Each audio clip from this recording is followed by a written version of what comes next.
faire du pain au levain, c'est très simple. Il faut de l'eau, si possible de l'eau de source ou de l'eau en bouteille, de la farine ou deux types de farine qu'on peut mélanger à volonté, du levain, nous verrons plus tard comment le produire, notre eau, notre sel que nous allons mélanger à l'eau et notre farine que nous allons pétrir tout à l'heure, soit à la main, soit si vous avez la chance comme moi d'avoir un pétrin mécanique, vous le faites avec un pétrin mécanique. Mélangeons tout d'abord le sel avec l'eau.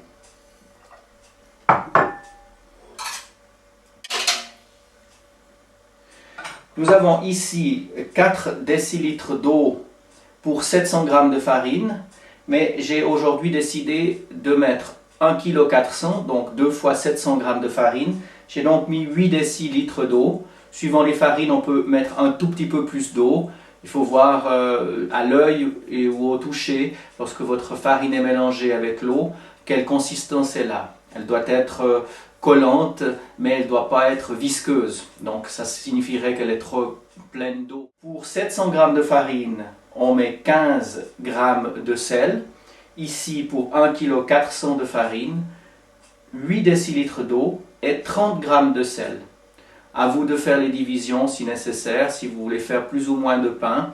Personnellement, j'aime préparer mon pain à l'avance et le mettre dans le frigo pour pouvoir, au gré de la demande, produire le pain tout au long de la semaine. Je vais donc mélanger maintenant mon eau, non sans encore vous dire comment j'ai fait mon mélange de farine. Ici, j'utilise de la farine du moulin d'Yverdon. Et c'est très pratique puisque notre moulin d'Yverdon a d'excellentes farines.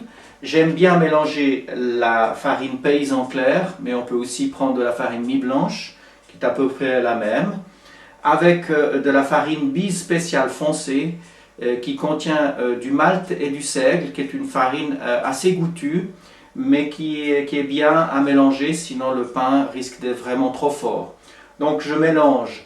Pour 700 g de farine, je mets 600 g de paysan clair et 100 g de foncé spécial, bis foncé spécial. D'abord brasser à sec, juste pour mélanger mes deux farines. On peut faire ce travail à la main.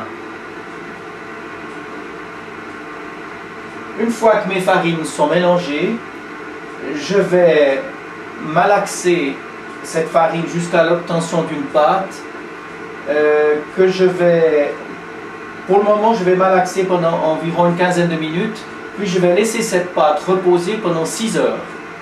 Donc, une fois que j'aurai terminé l'adjonction de l'eau qui contient donc le sel, ma pâte va se pétrir, puis je la laisserai se structurer pendant environ 6 heures. Voilà, ma pâte a maintenant 6 heures depuis le moment où je l'ai mélangée avec l'eau et le sel. Je vais donc l'extraire de son bol et puis lui mettre le levain.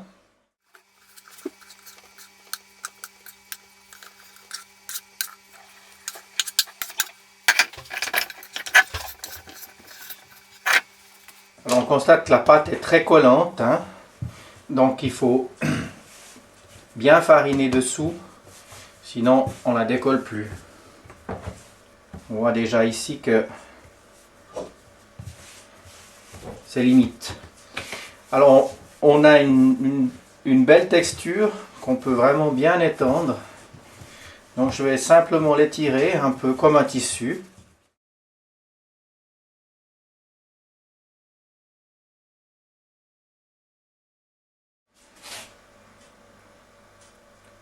Donc le levain, c'est 10 g par 700 g de pâte. Ici j'ai 1,4 kg. Je mets à vue de nez 20 g. Je dis à vue de nez parce que c'est pas très important. Si on met un petit peu plus, c'est pas grave. Après quoi, si le levain est très liquide comme on l'a ici, il est encore assez liquide, il est facile de le mettre en surface de notre pâte, simplement. On peut profiter à ce moment, si la pâte est trop sèche, de rajouter un petit peu d'eau directement au milieu. Toujours de l'eau en bouteille ou de l'eau de source, pas d'eau chlorée. Voilà. J'ai donc maintenant mis mon levain sur la pâte. Et je vais simplement faire un premier repliage de celle-ci. Donc, une première fois comme ceci, une seconde comme cela. Voilà. Voilà. Pour enfermer un maximum d'air à l'intérieur de cette pâte pour qu'elle puisse commencer sa fermentation. Et puis maintenant, je peux remettre cette pâte à fermenter pour une douzaine d'heures.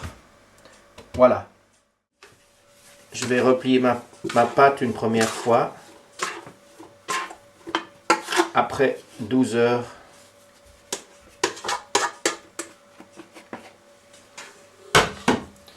Voilà cette pâte qui commence à fermenter, à faire des bulles. Je vais l'étirer de nouveau. On voit que sa structure a changé déjà. Elle s'étend facilement, comme un tissu. Alors, en la repliant, on va simplement mettre de l'air dans cette pâte pour qu'elle puisse trouver la possibilité pour que le levain puisse bien faire gonfler la pâte. Voilà. Donc je vais la replier une première fois et la laisser à nouveau 12 heures. 12 heures après son repli. Je la laisse maintenant 12 heures. Elle fait déjà les premières bulles. Et puis après 12 heures, je recommence encore une fois un autre repli.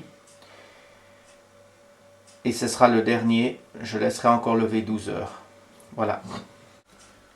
Voilà au dernier pliage. Donc on voit qu'il y a déjà des bulles d'air un peu qui sont des bulles de gaz qui se sont un peu formées partout. On va sortir une nouvelle fois cette pâte du récipient. Sans oublier de fariner bien sûr. La surface de travail.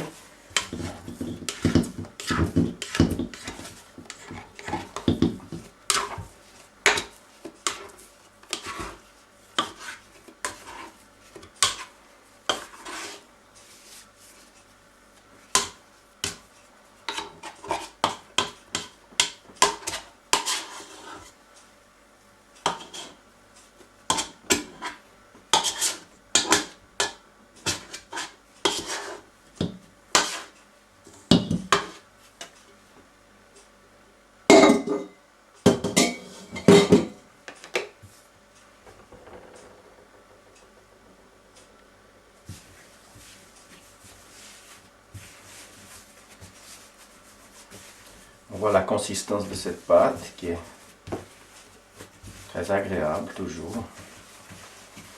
On va l'étirer de nouveau pour garder une épaisseur de 2 cm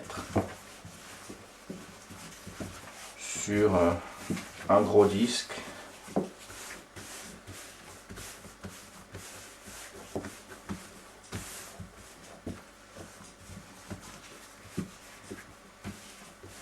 Voilà.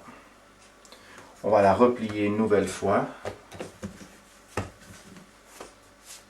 pour une période de 12 heures. Après quoi elle sera complètement prête pour faire un beau pain ou plusieurs pains.